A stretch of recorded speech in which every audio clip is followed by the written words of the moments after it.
Today I'm going to show you the very basics of working with alcohol ink. Here I have some Ranger inks. I got them for about $5.50. Next you're going to need some isopropyl alcohol, one of these baster looking thingies, a needle nose bottle, paintbrush, and alcohol ink markers. So the easiest way to start is to put a little bit of alcohol on your paper, and here I'm using vellum. I also have used, there's some like plasticky coated paper that I can get at Michael's in big sheets. That's really great for working with alcohol inks. And then there's also specialty paper specifically for alcohol ink. But I found this vellum is pretty cool because it's actually translucent, and when you're done you can hang this on your window and let the light come through. It's super beautiful. Otherwise you'd have to mount it on a piece of white paper like I have here. So we're just going to be laying in some of the colors, and I want you to see how they keep gliding and moving over that paper. And the reason that happens is because the paper is so smooth. There's really not much friction. So, and if you want to glide even more, you would add some extra alcohol. So see, when there isn't much alcohol on the paper, how even with blowing it with that little baster thing, it doesn't actually move very much.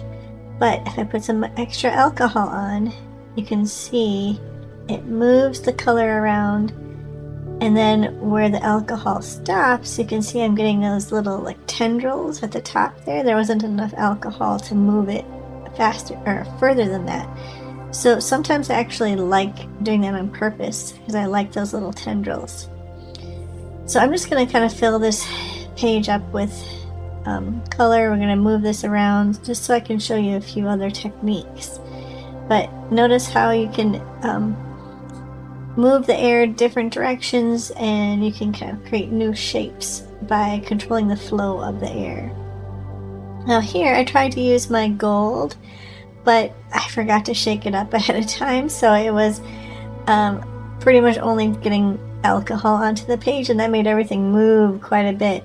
So if you have some metallics, make sure that you shake them up before you try to use them. So I'm going to show you a really cool thing you can do with these metallics. Normally they don't move very well. They're a lot thicker than the regular color. So see how I just put a couple drops on my paper and they're not really moving? Now if you put another color right in the center, you can have this cool effect. It almost looks like a geode. I like to do this and then do multiple rings by putting color in the center again.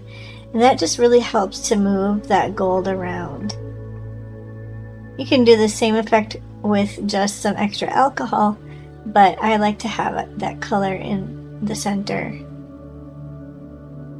Now, one of the reasons this is such an easy medium to work with as a beginner is because you can erase. So see how I put some alcohol on my cloth and I'm just dabbing at the color, and you can pretty much get it all off depending on the color. Some colors are more staining than others, and depending on your paper too. I find that plastic coated paper actually erases really well. Now here I dipped my paintbrush in some alcohol ink, and you see how I was able to kind of make it erase. Now this technique is where I have some alcohol on my paintbrush and I just flick it so it makes those cool cells. Once you have all your colors in where you want them, you can go through and redefine areas with those alcohol ink markers. I'm going to show you a piece I did a while ago, actually on the plastic type of paper I got from Michael's. And this I'm just going to kind of let you watch. You'll be able to see all the techniques that I just showed you in the practice piece.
So we're just going to put a few finishing touches on this piece. This one is called Twisted Trees. So hope you like and subscribe and come back for more videos. And if you have any questions, feel free to ask them in the comments below. Thanks for watching.